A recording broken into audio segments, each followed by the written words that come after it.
ఓటుకు నోటు వ్యవహారంతో హీటెక్కిన రాజకీయ నేపథ్యంలో ఇవాళ తెలంగాణ కేబినెట్ సమావేశం అవుతోంది.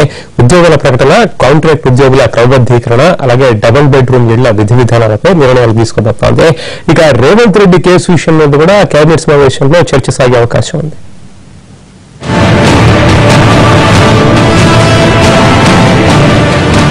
రేవంత్ కేసుతో మొదలైన ఓటుకు నోటు రచ్చ ఇప్పుడు ఇద్దరు సీఎంల మధ్య హై వోల్టేజ్ పాలిటిక్స్ కు కేంద్రంగా మారింది.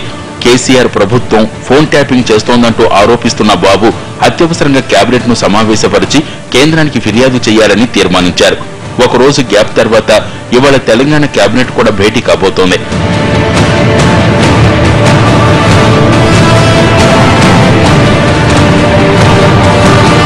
సాయంత్రం 6 గంటల నుంచి మొదలవనున్న ఈ కేబినెట్ భేటీలో ఓటుకు నోటుకు ఎలాంటి చర్చ జరుగుతుందనేది ఉత్కంఠగా మారింది. తెలంగాణ సర్కార్పై ఫిర్యాదు చేసేందుకు ఇప్పటికే బాబు ఢిల్లీ చేరుకున్నారు. కేసీఆర్ కూడా ఎల్లుండి ఢిల్లీ వెళుతున్నారు. దీంతో ఇవాల్టి కేబినెట్ భేటీలో ఏమైనా కీలక నిర్ణయాలు ఉంటాయా అనేది కూడా ఆసక్తిగా మారింది. అలాగే ఓటుకు నోటు కేసులో బాబు ప్రమేయంపై ఆధారాలు ఉన్నట్టు చెప్తున్న తెలంగాణ ప్రభుత్వం తర్వాత ఎలాంటి చర్యలు తీసుకోవాలనే అంశం కూడా చర్చించే అవకాశాలున్నాయి.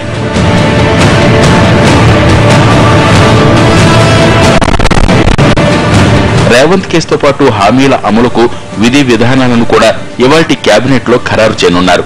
దశలవారీగా ఉద్యోగ ప్రకటనలు ఉంటాయన్న ప్రభుత్వం రిక్రూట్మెంట్లపై చర్చించనుంది.